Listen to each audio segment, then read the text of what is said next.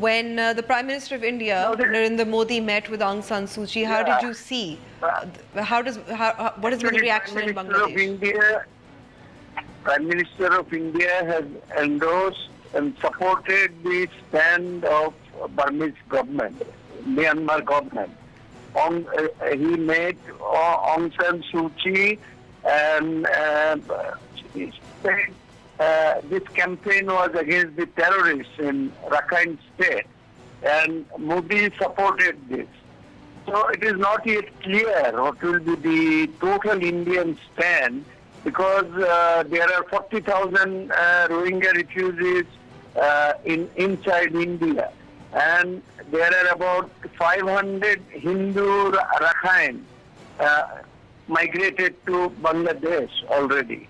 So what will be the real Indian stand, it is not very clear, but now Indian Prime Minister has supported the stand of Myanmar, which is being regretted by human rights activists in Bangladesh.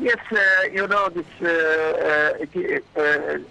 it is seen as genocide in Rakhine State, but Aung San Suu Kyi does not agree. She said it is a campaign against the terrorists, and she has not specified who are the terrorists, and I don't know how she will avoid the responsibility of killing more than 1,000 people, and already 100 dead bodies have been recovered from the river and the sea while they were crossing to Bangladesh, and 300,000 people have migrated to Bangladesh. How Aung San Suu Kyi can deny the responsibility? She is to take the responsibility of genocide, and the whole world is condemning it. You have already seen today the United Nations, OIC, European Union, all have condemned. And Bangladesh is approached ASEAN. You know, Myanmar is a member of the ASEAN. So Bangladesh has approached ASEAN to see that this persecution is stopped, and the Rohingyas who have come to Bangladesh is taken back immediately.